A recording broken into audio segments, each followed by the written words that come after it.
afternoon, everyone, and welcome to those of you who are joining us in person here at the Graduate Institute Geneva, and also for those of you who are joining us online. We know there's a growing number of you just filtering into the call now.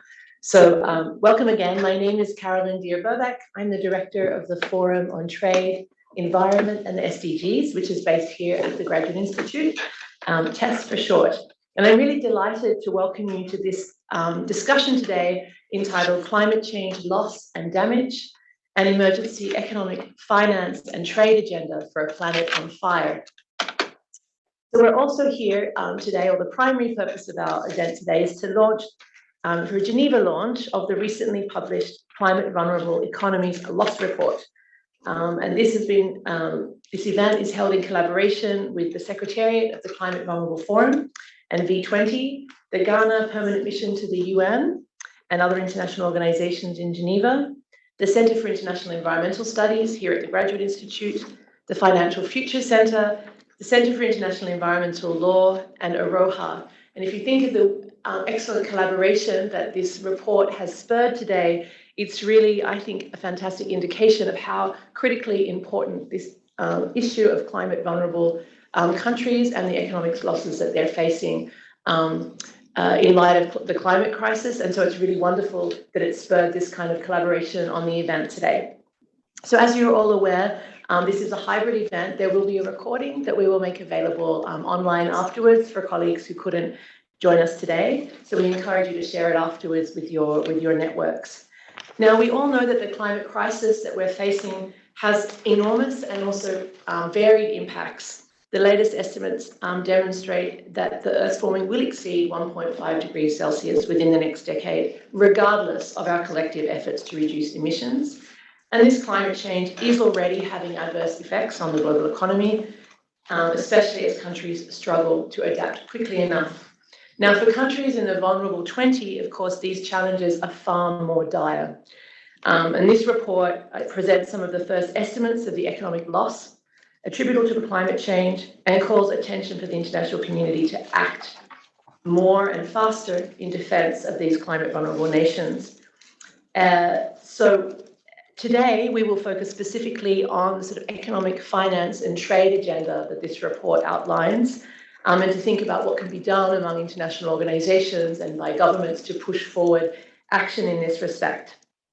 We know that this week we have the WTO Ministerial Conference where there is obviously a strong focus on trade, and increasingly a willingness to focus on issues of environment and climate. And many of the small island states and vulnerable economies have been emphasizing the tremendous impact that the climate crisis has on their trading prospects and their economies. And many ministers there are stepping up to try and push for more dialogue at the ministerial level on these topics. So that, I think, is one small glimmer of hope this week in Geneva. But I will rest there, and I'm really delighted to introduce Robert Watkins, who is the Vice Chair of Aroha, who will moderate this conversation. For those of you who don't know him, Robert has extensive career in international organizations, primarily working in humanitarian development and post-conflict recovery areas. But at the moment, as well as his work at Aroha, he serves as the Assistant Director and Head of the Middle East and North Africa Division of the Geneva Center for Security Sector Governance. And he's also a research associate here at the Graduate Institute in our Center for Conflict Development and Peace Building. So we'd like to offer you the floor, Robert, and Robert will now moderate the rest of this event. But welcome again to all of you. Thank you.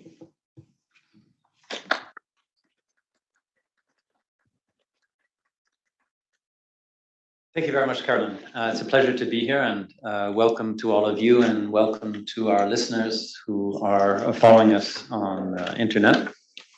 I think the report is very aptly entitled, especially the last part, where it talks about a planet being on fire. And here we are in the middle of June in Geneva and experiencing a really exceptional kind of weather phenomenon with extreme heat and extreme dryness, which is very simple to attribute it 100% to climate change. We can never say for sure these phenomena do occur, but when we see recurring patterns of this kind, particularly in a place like Geneva, which is normally very moist and cool at this time of the year, I think it drives home the message to those of us who are living in relative comfort compared to the countries that are being highlighted in this report, particularly the V20, the most vulnerable 20 countries around the world that are feeling much more the effects of climate change than we are here. And I think that's really what we want to hear from our panel of experts. We have 5 experts with us today who are going to be looking at it in their own respective ways, but also not only to see how it impacts that particular sector, but how it could impact life here in Geneva and what it is that can be done with organizations working in international Geneva. Carolyn very kindly introduced me to Aroha. Let me just say a few words of introduction about Aroha, for those of you who do not know. It's a relatively new and independent NGO that was created here in Geneva in 2017 that is focusing very much on combating climate chaos. And the issue of loss and damage, which we're going to hear more about today, is really one of the key areas that Aroha is working. And one of the unique ways in which Aroha works is it works through countries which are most affected by climate change. And those are these countries, the vulnerable 20 countries that are exposed in this report today. And our executive director is in fact the head of the CVF V20 Secretariat. So we have a very close link with these countries in terms of the work that we do and the way that we do our work. I think it's also very timely, this report coming out right now, because it comes at a time when these countries are not only affected by the problems of climate change, but now we're seeing them faced by what has happened in the last 2 years with the impact of the COVID-19 pandemic. They are all heavily indebted countries to a large extent. They're all suffering very much right now, fuel and food crisis, which has been enhanced by the conflict of the last few months taking place in Ukraine. And they're really on the front line in terms of countries which are feeling the full brunt of climate change. So this report is really an opportunity to look at specifically the economic losses that are attributable to climate change in the economies of these countries. And as I say, see what ways in which they can overcome some of these challenges.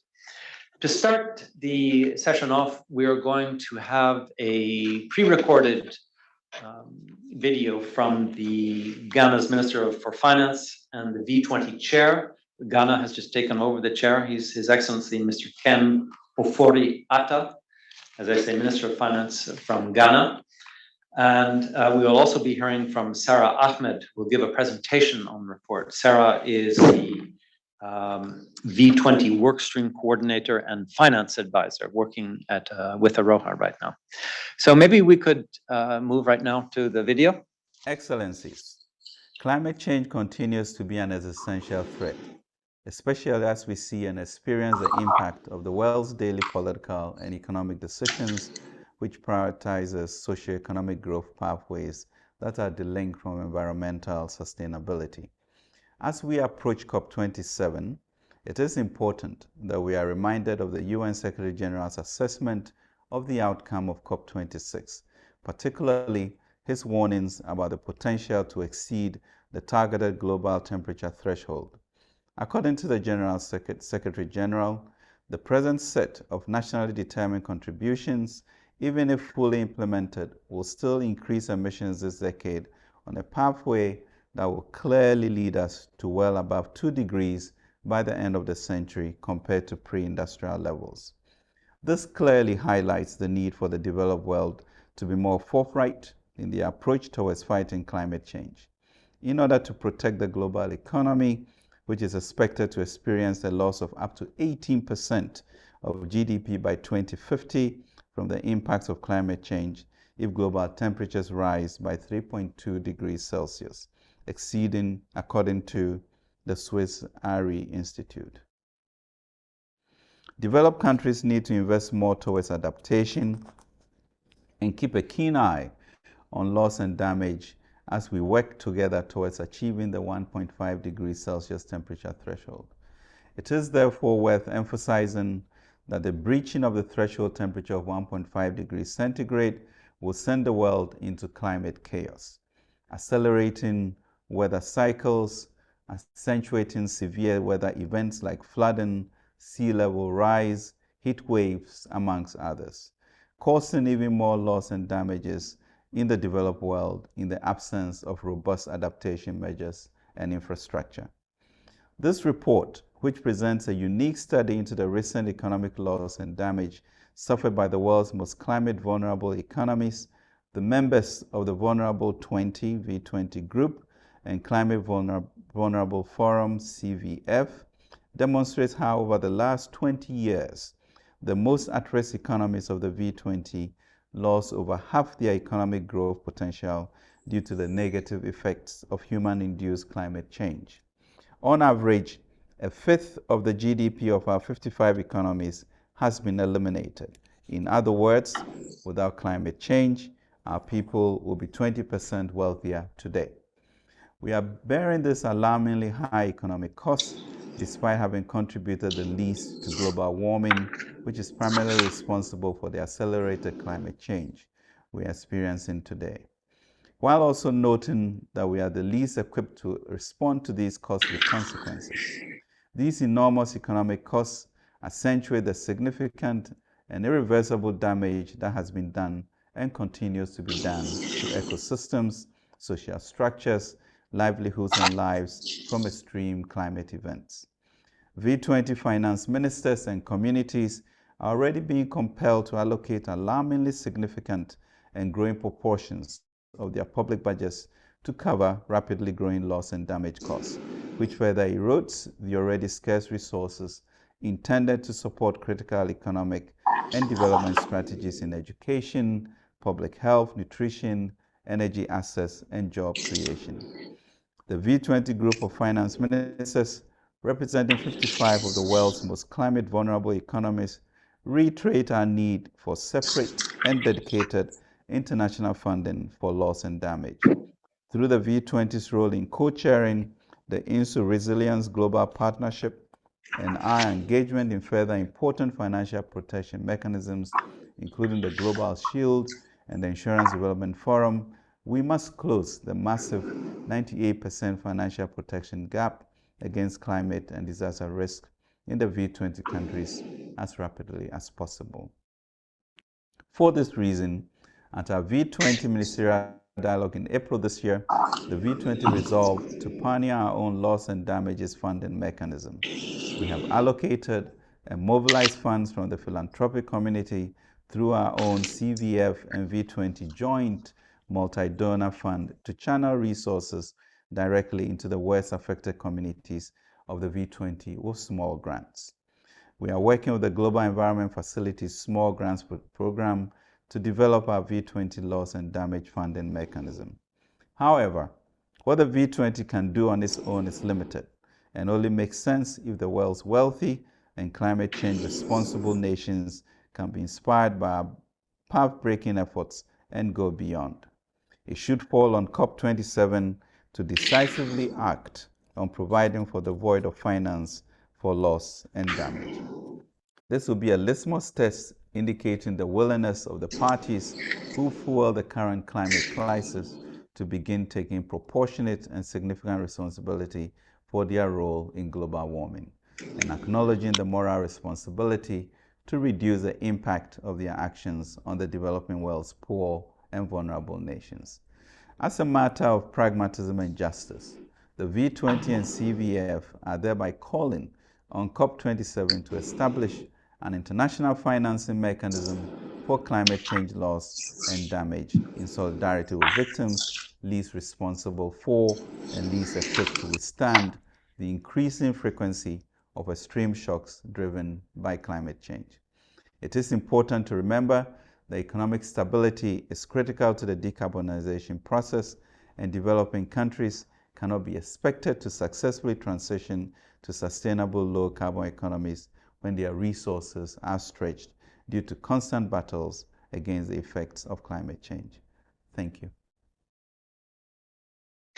Well, thank you very much, Minister. And it's unfortunate you couldn't make it here today as that was initially planned, but unfortunately, as I said, he couldn't make it to Geneva. But we have a moment now. In fact, we have 10 minutes to hear from Sara, who's going to present the key results of the economic report. Thank you.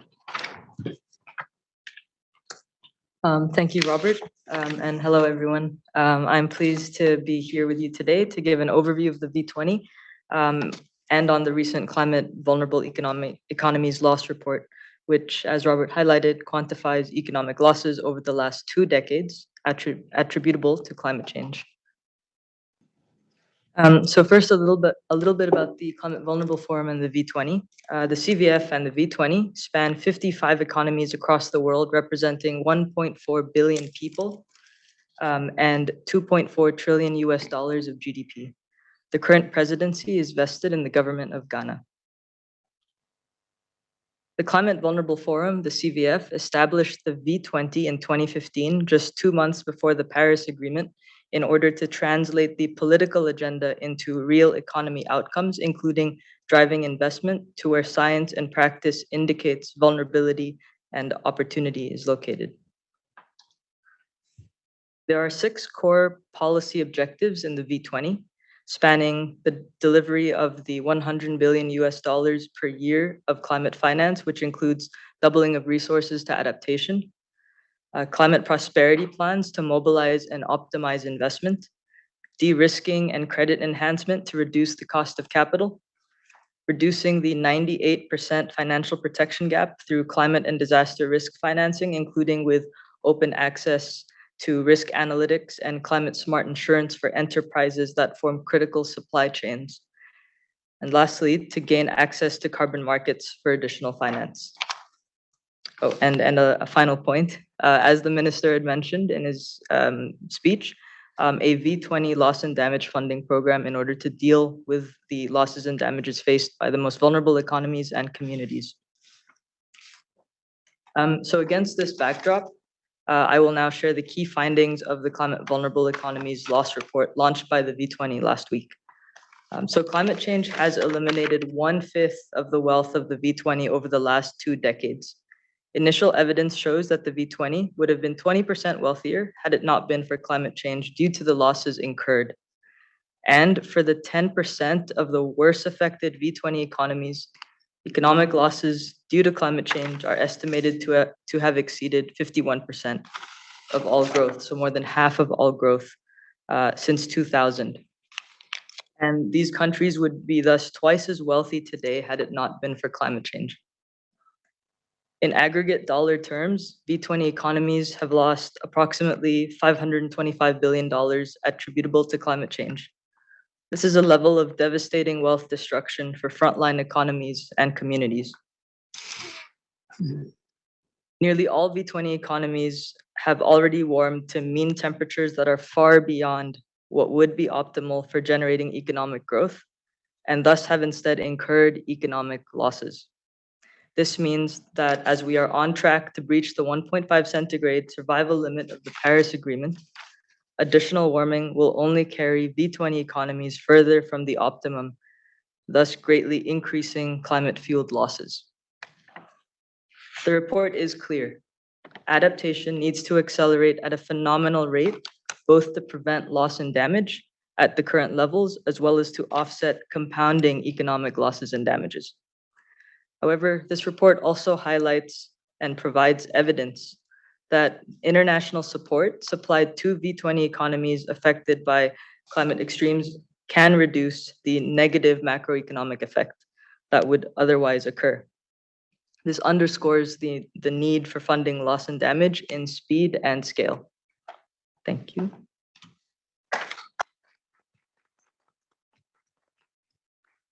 Very good, Sara. Congratulations. That was very precise and on time. In fact, time is going to be our enemy today because we have 5 distinguished panelists and they only have 5 minutes each to talk to you about looking at the outcomes of the report and discussing the implications for their different fields of expertise. So I will start with our first Panelist, Dr. Emmanuel Tachie-Obeng, Coordinator of the CVF V20 Ghana Presidency. Floor is yours. Thank you very much, Robert. Good afternoon, distinguished panelists and participants. The Ghana CVF Presidency is pleased that the new study by the V20 has put forward a new alarming dollar figures on the economic losses of climate change in vulnerable nations of the world. As you all know, climate change impacts are real, that one can even hold in his hand in climate vulnerable countries. But assessing the cost or placing value on the impact were the problems. We therefore thank the V20 for reviewing the reality that vulnerable countries of the world would have been 20% wealthier without climate change. I hope this report will go a long way to enhance the efforts and collaboration of V20 and G7 and G20 in the fight of climate change impacts on vulnerable countries.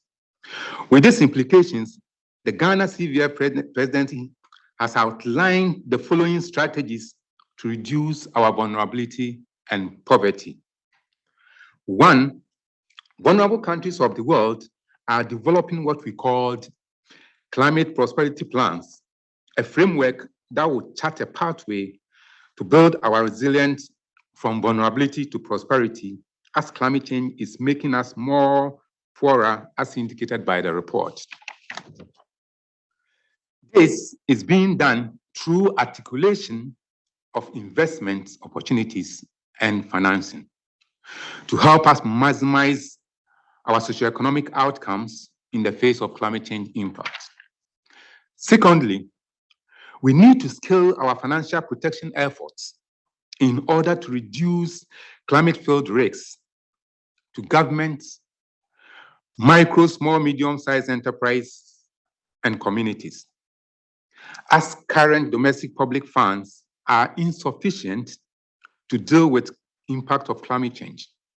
So we must propel a coordinated approach to deliver with speed, scale, and quality, among others, international official resources, as well as private sector rearranged funds for financial protection. This should also be supported by capacity building measures for domestic institutions to ensure efficient delivery. With this report, another important strategy that the world's most vulnerable nations are adopting is to prioritize South-South and country-originated activities. This includes a sustainable insurance facilities which aim to make available a climate-smart insurance for micro, small, medium-sized enterprises as a crucial growth engines for V20 economies in the face of climate change. On this note, the Ghana CVF Presidency will therefore use this opportunity for an unreserved applause for the German BMZ for enabling us with the SIF project preparation resources. In addition to this, the V20 is pioneering our own small-scale funding program on loss and damage as a way of demonstrating the potentials that exist to provide meaningful financial support for loss and damage. We intend to present initial results of this to Conference of Parties later this year. We hope that will help to inspire a new global funding mechanism for loss and damage. Finally, V20 economies face a very high capital cost due to a variety of countries-related risks, particularly climate risks, which have made us more poorer and vulnerable, according to the report. Access to lower cost of capital can also improve our debt sustainability and enable sustainable and resilient investment to succeed. We hope that the G7 and G20 can act on this because the cost of capital issues contribute to the financial protection gap, which is also making us more vulnerable. The V20, therefore, has developed an accelerated financial mechanism in order to provide off-balance sheet guarantees to deal with this issue of reducing wealth of vulnerable countries in the past 2 decades of climate change impact. The Ghana CVF presidency therefore calls on G7 and G20 to make a quick difference on risks and green transition for vulnerable countries. Thank you for your attention. Very good. Thank you very much, Dr. Tachie-Obeng. And congratulations to you and to Ghana, and good luck in the presidency for the CVF in the next few years. You've certainly got your work cut out for you. Let's pass now to our second panelist, Ms. Diana Barrowclough, Senior Economist at UNCTAD. Thank you. Thank you very much for giving us this opportunity to read the report and to give you our reaction to it. So my first reaction, when I look at the first page and I look at the $525 billion lost in 2 decades by V20 countries, I mean, I found this really quite staggering. The report says that this is 20% of GDP on average for the group. So this is absolutely a profound and huge handicap for countries that they were already vulnerable before we created this V20 climate vulnerability group. They were vulnerable for other reasons as well. So this is extremely devastating information. The report says that this is probably an underestimate of the true value, and I couldn't agree more, because I haven't gone and I haven't seen the detail of how this is calculated, but even thinking just about the opportunities that have foregone in these countries, many of which have got very youthful populations, with the majority of the population under 20 or certainly 20, 30 years old. This is a population that is still starting a growth path and could be very dynamic. So I think the losses are even hugely more than have been estimated. So then I start trying to put this in some kind of perspective. And I write for a trade and development report in UNCTAD. And we started looking last year in our annual report at funds available for adaptation purposes. Not just mitigation, which is where most of the sort of action is, but adaptation. And we find that the multilateral development banks, which are, in our opinion, the best likely choice or best likely chance, I would say, of getting funds for this at the moment, over their ambition is to rise to $18 billion a year for adaptation by 2025. Now, 20 years of $18 billion is still not even close to the losses that have been suffered by the V20 countries. And this adaptation lending from the world's multilateral development banks is for all countries, not just the V20. So why is this question from the development banks so important? First of all, it's significant in size compared to all the other funds that are available. And secondly, development banks can scale up, which is one of the ambitions mentioned in the report. And what we're talking about here is really the biggest investment push ever.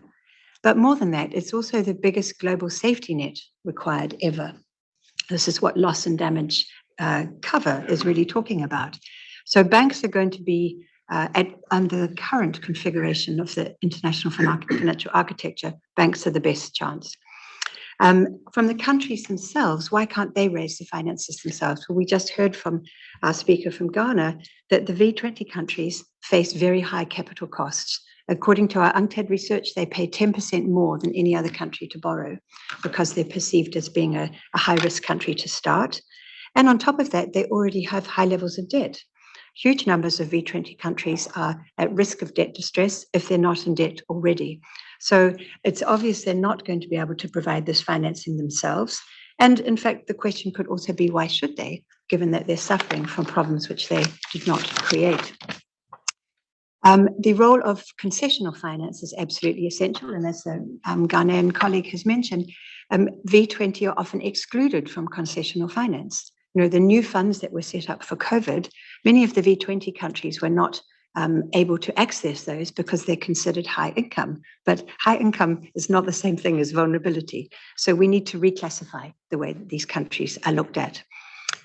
Then why do we think about banks? Because look at all the other options. We have green funds. We have $1 trillion worth of green funds, apparently. Debt for nature swaps, all sorts of innovative, exciting new mechanisms, but they're not being used to finance adaptation, and they're not going to these countries. Now, I think maybe this is something that the report might want to address, because what I see in the research on the green funds is that there is a lack of green vehicles to attach to them. So some green funds are only linked to a green activity, but others are based on a green activity. And maybe there is some room here to use this fund as a kind of the green activity that links to the green funds. But at the same time, I sat in this very room a month ago and heard a graduate incident report on green finance, and it said that none of the green bonds had a contingency claim attached to them to make sure that the money was spent on what it was supposed to be.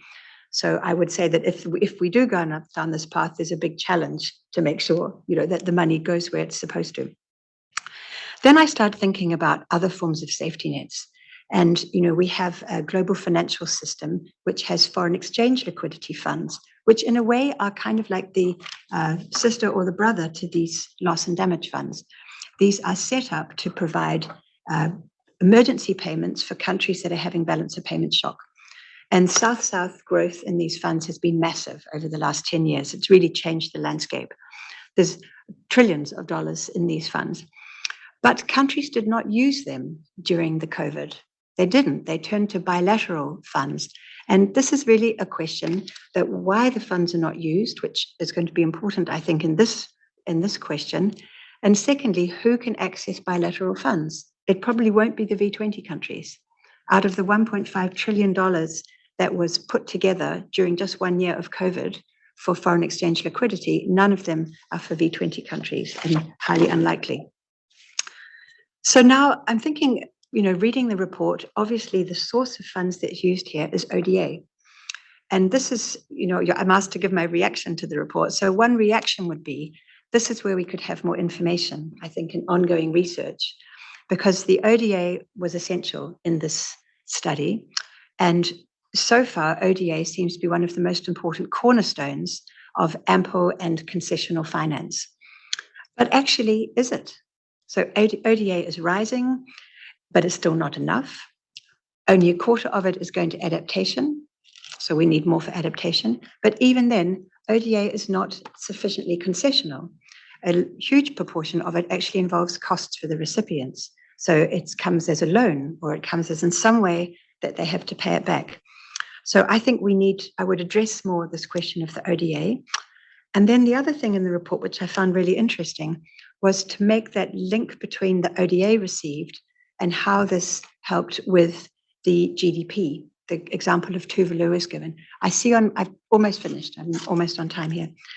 So I would suggest some more research here would be really beneficial. Like, what kind of ODA is most helpful for countries that are facing these extreme loss and damages? Because then it will mean we can use it more effectively. So is a budget grant given to governments, for example, then spent on goods and services, that will show up as a GDP measure, might look like an improvement, but let's make sure that it's improving what you want.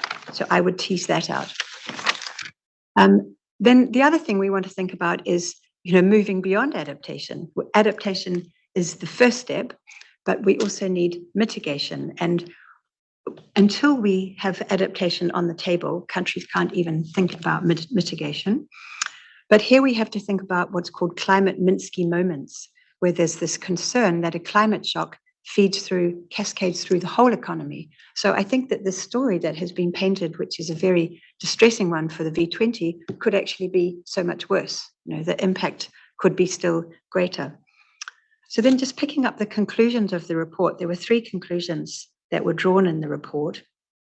And one was to act on climate change, which, yes, absolutely, couldn't agree more that we need to do that. But I think it needs to be done in a way that actually substantively transforms economies, not just planting trees in poor countries, actually change the way that we produce and consume. And then the second point is scaling up the adaptation finance. And again, I couldn't agree more with the report on this. I think it's a very important argument in this report, and the current efforts are not nearly enough. Now, maybe there's some potential. Here I mentioned some of the other mechanisms that were out there. There's also some potential maybe in these discussions, this new proposal for a trade and environment fund. If this could be linked to the needs of V20 countries, that's something to think about. And then the third conclusion of the report is that we need a mechanism for loss and damage from national to international levels. Well, I would say we do have mechanisms that exist in other parts of the economy, and yes, we surely need one for this as well. So I have a lot more that I could say, but that's my 5 minutes, so thank you very much.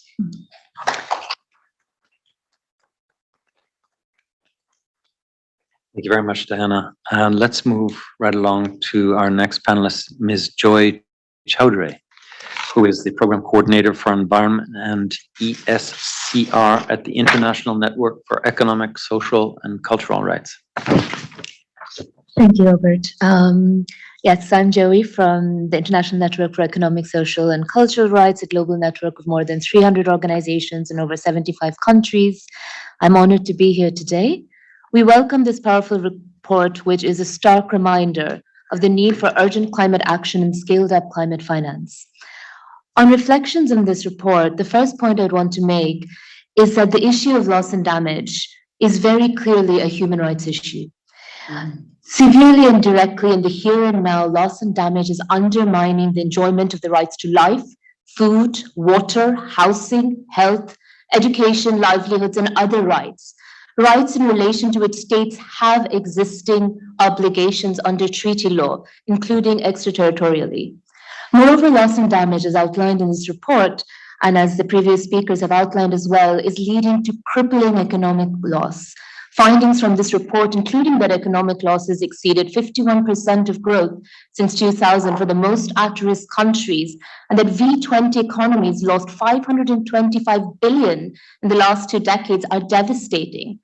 Such loss and consequent debt that comes with that often limits fiscal space to take measures to avert, minimize, and address loss and damage, drains resources to support critical strategies in education, public health, nutrition, and jobs. This also affects human rights in very real ways. Also important to keep in mind is the not easily quantifiable non-economic loss and damage, which can also lead to very significant human rights harm, cutting to the very heart of cultural heritage and identity. Human dignity, accountability, remedy, participation, and cooperation are central human rights principles vital to a meaningful and sustainable approach to loss and damage. Human rights institutions, including institutions in Geneva, for example, the Human Rights Council, the UN Human Rights Special Procedures, UN Human Rights Treaty bodies have been and can help further unpack the interlinkages between loss and damage and human rights, whether in terms of clarifying state obligations and providing policy guidance, monitoring state measures to meet such obligations, or holding states to account, including, for example, through review processes or communications. With a topic like climate, it can get easy to get lost in the technicalities. A human rights approach makes it about the people and their needs. To me, it is dizzying, the disconnect, I'm just coming back from Bonn, between UNFCCC spaces where we are still discussing the need for loss and damage financial arrangements and the very real suffering of millions that have been unfolding now for years. This disconnect is deeply unjust and this cannot continue. This report reminds us of the need for urgent action on mitigation, scaling up adaptation finance, and the necessity for a mechanism to address loss and damage. So let's take stock for a moment. Where are we? We are in a world where we are seeing on one hand devastating and escalating loss and damage leading to severe human rights harm, particularly affecting the most vulnerable and marginalized amidst intersecting crises, including the COVID-19 pandemic. On the other hand, the most recent UNFCCC NDC synthesis report warns us that we are way off track to reduce emissions. Fossil fuel production plans are dangerously out of sync with Paris, and climate finance is not being delivered as per commitments. And as this is happening, while climate finance is not being delivered, climate finance that governments have already pledged, we have research that shows that the fossil fuel industry is benefiting from subsidies of over $11 million every minute. The entire G77 plus China called for a funding facility for loss and damage at COP26 last year, and what we received instead was a dialogue. And even that dialogue is not leading anywhere so far. The Bonn Climate Conference, or the SP56, closes later today. And so far, it appears that there has been no meaningful results from this dialogue, with the world's biggest polluters obstructing progress. And there has been little progress on the Santiago network to provide technical assistance on loss and damage. We should pay attention to this trajectory of inaction. Let us remember that while solidarity and cooperation are central to the human rights framework, accountability is also a key principle. There is this gap that needs to close urgently for the goals of Paris to be met, and for states, especially wealthy states with the most resources, as well as present and historical responsibility for the climate crisis, to meet their international climate commitments and human rights obligations. In particular, based on the duty of international cooperation and on the duty to provide a remedy for human rights violations, in this case, the failure to prevent foreseeable human rights harm, wealthy industrialized countries must provide technical support to support locally led efforts and access to remedy, including climate finance, to people in developing countries, particularly the most climate vulnerable countries whose rights have been negatively affected as a result of loss and damage.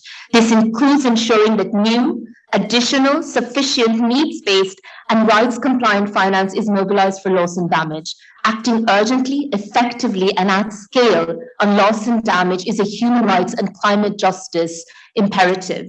In closing, and as we head towards COP27, the urgent need of the moment is not incremental commitments, it is bold, decisive action on mitigation and adaptation, and the provision of tangible support in the service of frontline communities and debt-stricken nations in line with historical responsibility, human rights and solidarity, and to maintain trust and confidence in our multilateral system that binds our global community together. Thank you. Thank you, Joie, for that very impassioned presentation. Very much appreciated. And certainly looking at the loss and damage issue from quite a different perspective than what we have traditionally been doing. Let me pass on now to Ms. Vanessa Erogbogbo, who is the Chief of Green and Inclusive Value Chains at ITC. Thank you very, very much, Robert, and good afternoon, everyone. I'm still excited about these in-person events after such a long time of screen time. I'm not sure when I'll stop being excited about getting together with people in person. And thank you for having ITC here. I'm really delighted that we have the opportunity to be here, because I think it's important that we put the issue of MSMEs on the table, and this is a perspective that I'd like to bring. In fact, when Emmanuel was speaking, I was thinking he's taken quite a few of the speaking points and the takeaways I took from the report. So I too just came back from UNFCCC, from the Climate Change Conference in Bonn, and indeed it was interesting to see how intensively the topic of loss and damage was discussed there. But I guess discouraging to see that, you know, the tangible results are yet to be yielded from so much discussion. And, you know, there's such a sense of urgency. This report puts such places as well, such a sense of urgency. What I found about the report to be incredibly illuminating was, you know, to quantify in monetary terms the impact of climate change is going to help us better understand and raise that alarm even louder on how important it is to take quick action. So you've seen the numbers, you know, we've discussed the numbers in the report. What I want to focus is on what this will mean for small businesses. And why is this important? It's important because small businesses are the bedrock of job creation, of food security. You know, food security today is such a major concern for all of us around the world. Livelihoods, economic resilience, they account for up to 90% of businesses in any given economy. And the report very much resonated with what we see in our work on the ground with MSMEs. I was looking at the list of countries, members of the V20, and these are many of the countries that we work in. The increasing prevalence of extreme weather events is leading to reduced productivity, increasing supply chain disruptions that can stop businesses in their tracks. Infrastructure damage, stopping goods from getting to ports or leading to power cuts, damaged production facilities, and so on. And as we know, there's more of this to come. So adaptation really needs to come now and quickly. And we know that businesses in vulnerable economies will be even harder hit because their adaptive capacities are lower and resources in the business as well as in the business ecosystem are lacking. So, you know, there need to be more mechanisms to provide support to businesses. In the trade context, these businesses are also on the receiving end of climate-related measures, largely designed by developed countries, governments to mitigate climate change. So what's needed? What were my takeaways from the report? First, on the issue of finance, we really need to look at innovative mechanisms. As my colleague here said, ODA is not sufficient, as Claudia said.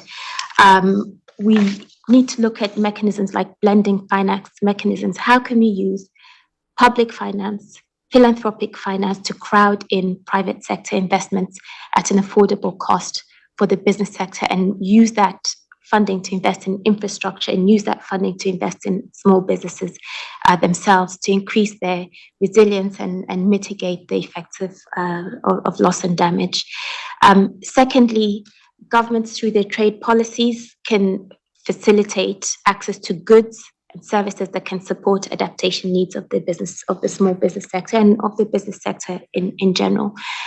We've been working, we've done a lot of work at ICC on agricultural value chains. One of the programs that we've worked on is in Pakistan, and there we've done assessments of climate-related risks, identified specifically what the technologies are required, things like irrigation systems or climate resilient seeds to go into the farms, and linked these producers to accessing the inputs that they need. So, I mean, these are sort of pilots. They need to be scaled up, not just by ITC, but by many others. A lot of more granular mapping and data is needed on the impacts and specifically what are the adaptation needs. So that's the second thing. The third thing, and Emmanuel also mentioned this capacity building, tangible, concrete skills and capacity building of MSMEs and institutions to address needs. And I'll give you another concrete example of what I mean by tangible and concrete capacity building. In Ghana, in West, we do a lot of work in Ghana as well. So West Africa is the world's largest producer of cocoa. In fact, Ghana and Cote d'Ivoire account for, I think, 60% or so of that cocoa, but only 12% of cocoa farming households are earning a livable wage. So this is in part due to decreasing productivity. But I know that the government of Ghana is taking a keen focus on this, as are other stakeholders, to really work at the grassroots level to improve those livelihoods. And so through a partnership approach, we're leveraging dynamic agroforestry as a solution to climate change mitigation and helping adapt through crops, income, and risk diversification. So the key point here is the partnerships as well, where we bring in producers, we bring in retailers, we bring in manufacturers to really work together to solve these issues and improve the productivity of MSMEs and producers, farmers, and so on. So let me stop there, because I know we need to keep a bit on time. And thank you once again for organizing this event. It's extremely timely. And, I think we in the trade community certainly need to, raise the focus on this issue of loss and damage, and to contribute to the gathering of data and to thinking through the types of solutions that will really make an impact on the ground. Thank you. Thank you, Vanessa. And now for our final panelist, Ms. Dina, Ionesco Manager at the Adaptation Division of the UNFCCC. Please. Yes, hello. Thank you so much, Rob. Hello, everyone. So in my functions, I work very closely with the Climate Vulnerable Forum to liaise between the convention and the CVF. I work on loss and damage, and I work very specifically on migration. So today, in my 5 minutes, I would like just to highlight, in fact, really the migration dimension. And I have, let's say, maybe 5 messages or 5 points I want to raise, really focused on this and based on this report.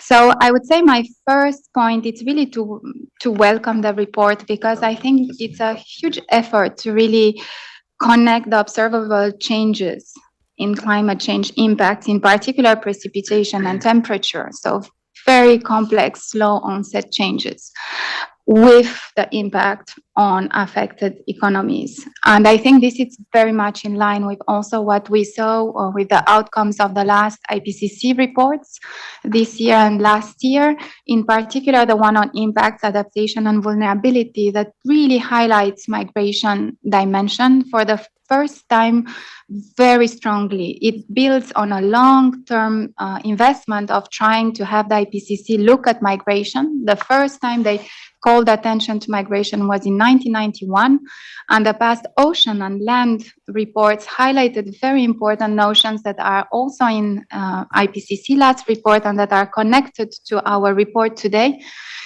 Maybe 3 concepts key for migration. The first one is the one of exposure, to really understand that population exposed to risk do not equal to migrants, because a lot of this population will be trapped and won't have, in fact, the means to go, which brings a lot of thinking in who is vulnerable and who is not vulnerable in our thinking and discussion today. Second concept is habitability. Areas that we understand from this report won't be habitable anymore. And the third concept, which is the concept of thresholds, which I think it's also a very important concept, where the report also brings ideas of climate extremes and where we are at the heart of migration and its complexity. So my second point, it's really about where is migration, in fact, to be included in our reflection based on the results of this report. Because migration can be seen as economic and non-economic losses, and it's at the heart of what it's about humanity in its social and economic dimension, but also its most complex psychological and moral questions. The question really of strategies of migrants in the face of climate change. And we have very interesting reports, like the report beautifully called When the Rain Falls, that showed that families adapted to change in rainfall through migration strategies, sending one person maybe to a city, but it's very much based on perception. When is this threshold or deciding to go? So we are in extremely complex human dimension, and it's where come to what you said, also the importance of the human rights-based approaches as one of the main compasses, in fact, to understand loss and damage. Because then you, through each of the human rights, of the housing, of education, of health, of clean environment, then we understand both the complexity of the economic impact, but non-economic impact.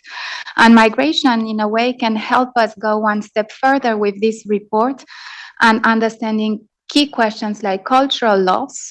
How do you economically assess cultural loss? And I think one sentence that struck me in the report, that it's about economic impacts, and it says absolutely nothing compensates for the loss of life. So we are at the heart of what human beings are. And so it's beyond just the economic reading that I think it's the next step for highlighting the report. My third point for today, my third key message, it's really to highlight that migration and displacement and human mobility are anchored in the climate negotiations. They entered through the adaptation prism in Cancun with the, migration, planned relocation, and displacement, and evolved in the Paris Agreement. They evolved first in the Warsaw Mechanism on Loss and Damage, more from an adaptation to a loss and damage dimension. They moved into the Paris Agreement with the preamble that recognizes migrants' rights. And we have a task force on displacement mandated that it comes to its third now program of work to start, that works specifically on identifying, mapping, understanding, and pushing for action on work on human mobility more broadly, and displacement within the climate negotiation. So I think we are very often disappointed by the slow path.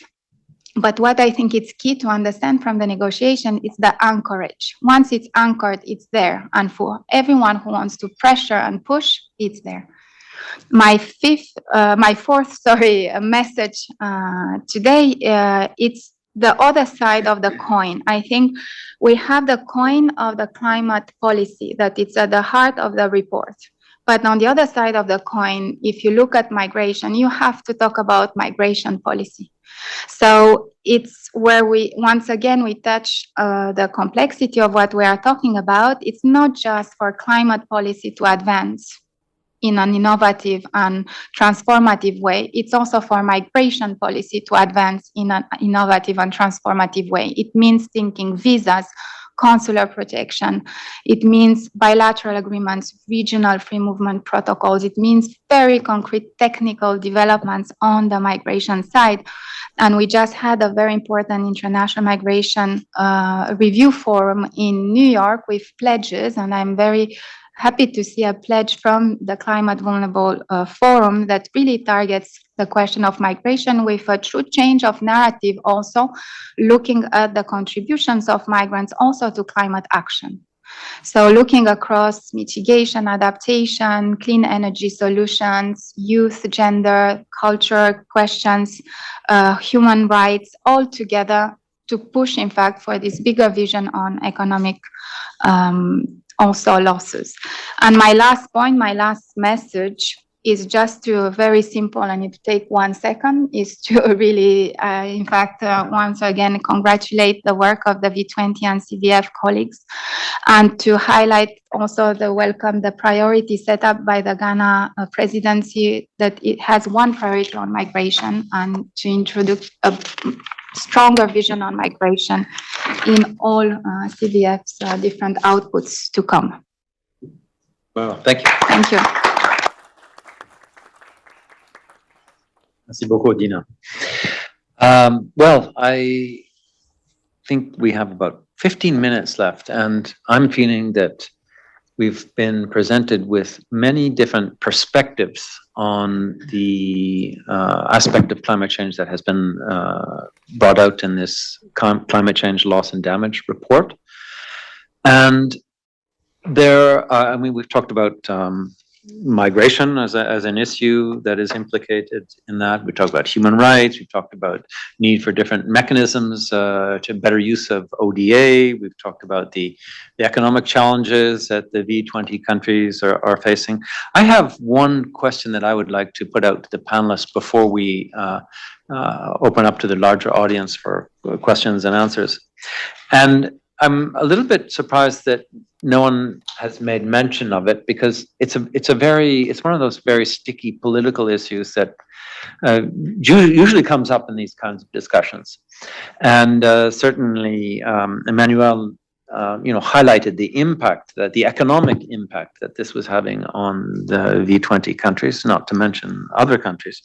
And that's about the failure of developed countries to deliver on the annual $100 billion climate finance from 2009 to 2022. That's a huge amount of money. Emmanuel, you talked about the G7 and so on and how important that is, and it's clearly tied up in that question. But that is one of those unresolved issues which I think addresses all of the concerns in the different angles that each of the participants have brought up. I was just wondering if you would like panelists to comment on that, if there's anything you'd like to say before we move to other questions. I'm taking advantage as my role as moderator to slip that one in. So I open that up. I'm seeing a lot of nodding heads, which is a sign of approval or trying to reassure me that I said something that wasn't too bad. So Emmanuel or Anna? Yeah, thank you very much. Looking at the priority of the Ghana CVF presidency, delivery plan for the $100 billion has been one of our priorities. And that is what we are going to work on. And the whole idea is that we'll do our best in such a way that the delivery plan is updated to reflect the concerns of climate vulnerable countries. So this is what we are really going to work on. So okay. This is our plan. We are going to move in that direction and see how it's going to happen. Okay, you're going to work on it. Any strategies that you're thinking of adopting that haven't been used up until now that might change donors' minds to be more forthcoming? Yes, that will be our that's how our deliberations will go. It's top secret. An update that will go a long way to reflect our priorities. Yeah. Okay. Thank you. Thank you, Emmanuel. Diana? I'm just looking back in my report to see, what did we calculate had actually been given last year, and it's just peanuts. So I kind of skipped that when I was looking at what were the options. But you're right. I mean, that should be the first thing, that we don't give up that ground. It's been pledged. It's been pledged and it hasn't been forthcoming. So, absolutely, yes, go for that. I think that's very, very important. But also look at it in, the context right now. Is it going to materialize? Life has got more complicated now than it was at the time these were pledged. I'm not saying they won't come, but would be good to look for some other sources as well. And certainly in my own presentation, I tried to focus on those other sources. Yeah. But yeah, you're right. Let's not give up what's been promised. Okay. Would you like to say something, Joie? Yeah, I would. As you mentioned, Diana, sorry.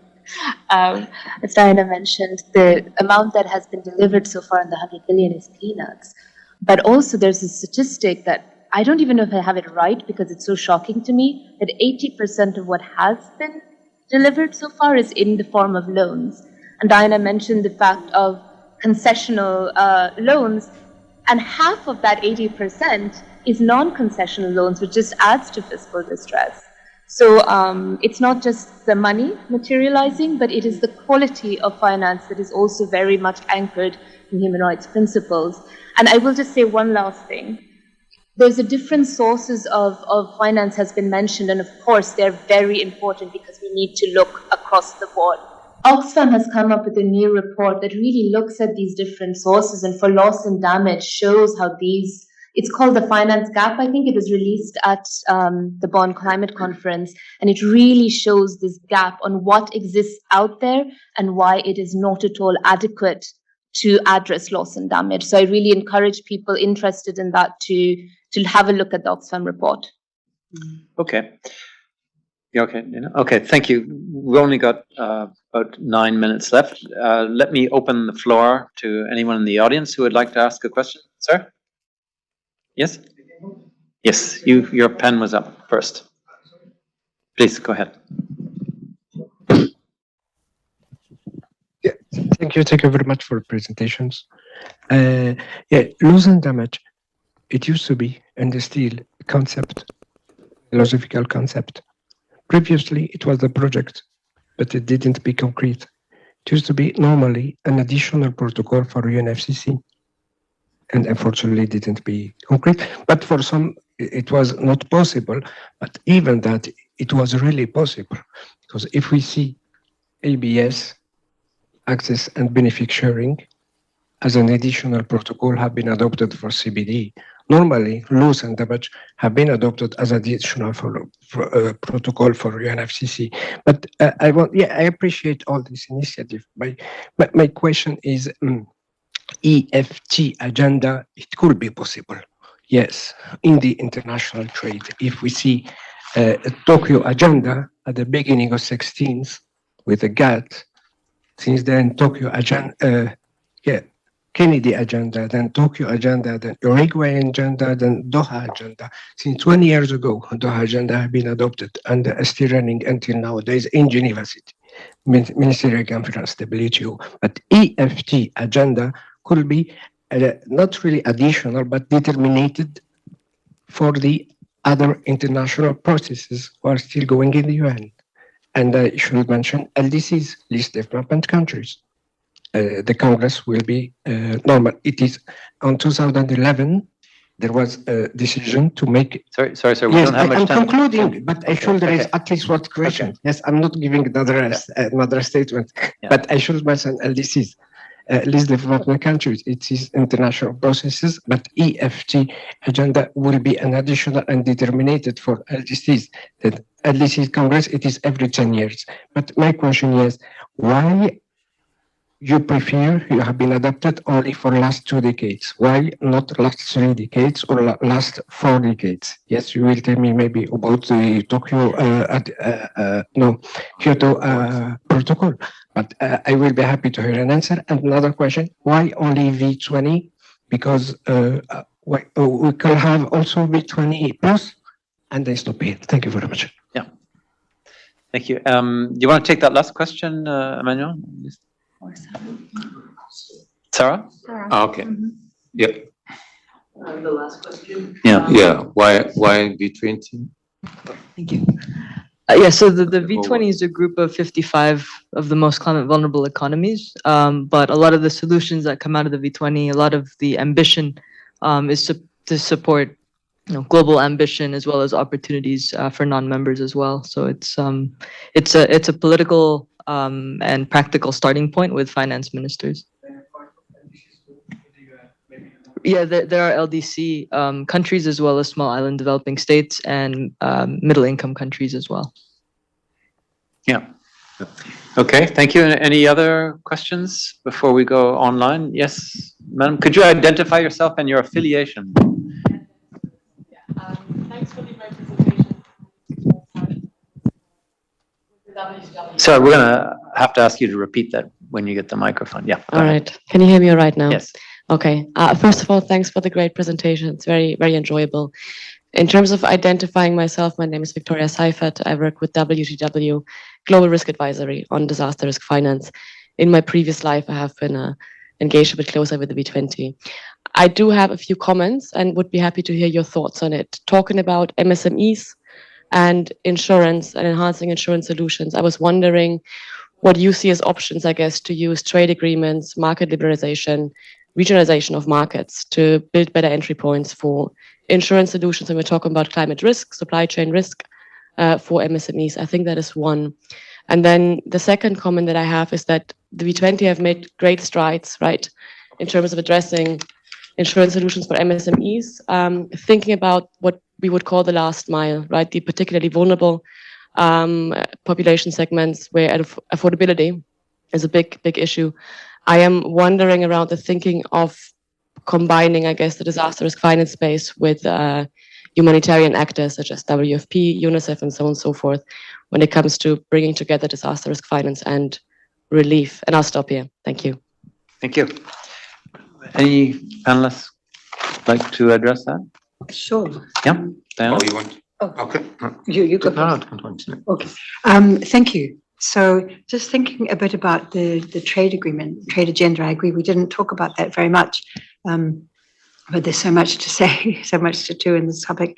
The first thing that I think would be very important, and I have colleagues in UNCTAD who know a lot more than I do about this, but that trade policy needs to be a tool for the V20 countries and indeed for all developing countries to ensure that they have the access to the patented products that are essential for adapting to climate change and also eventually for mitigating and for moving into some of these sunrise industries and stop being reliant on expensive and destructive sunset industries. So trade policy is definitely part of that.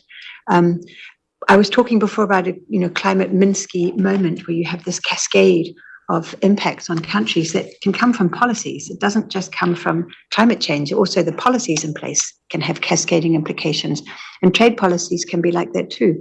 So, many countries that are going to face, the implications of the carbon ban, for example, that's going to come very heavy on many developing countries, and for a problem that they didn't produce. The revenues that are estimated to be earned from this, it's a reduction in revenue, trade revenue for developing countries of 2%, while advanced economies are going to earn a new 5%.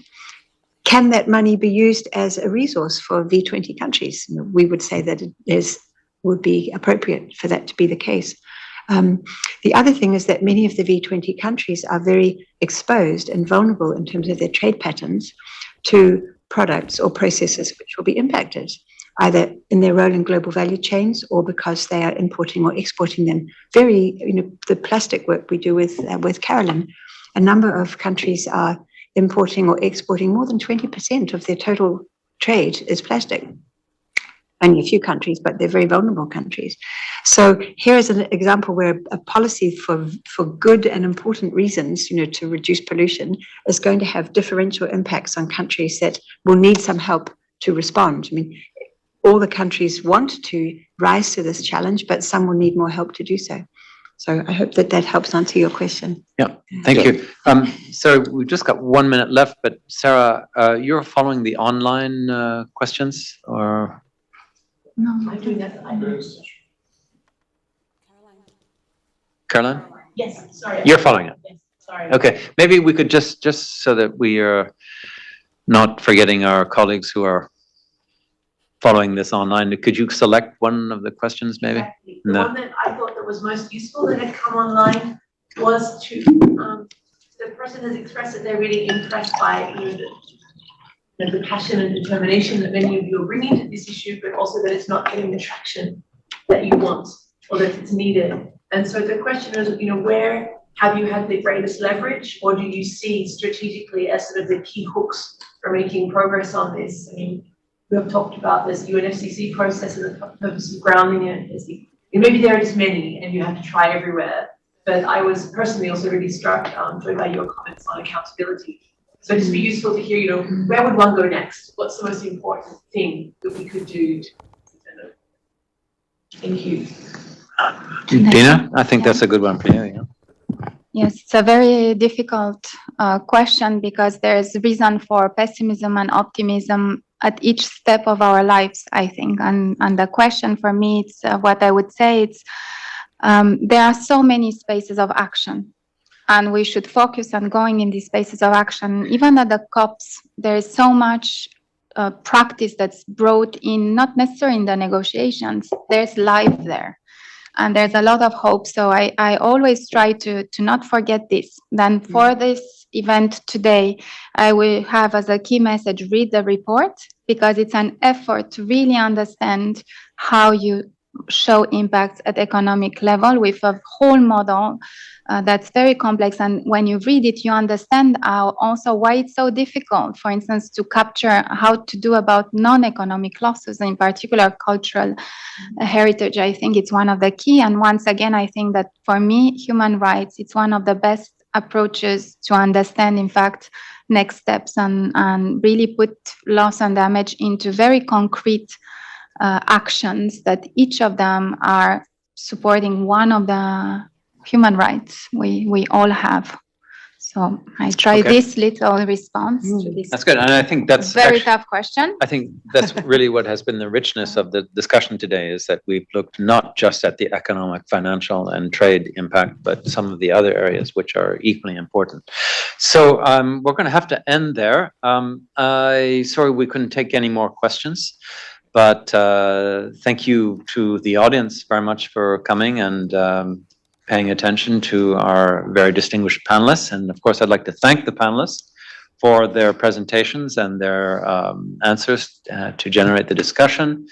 And I'd like to thank my colleagues at Aroha, who have been the driving force behind that, with a very special thanks to Carolyn Birkbeck from the Graduate Institute for also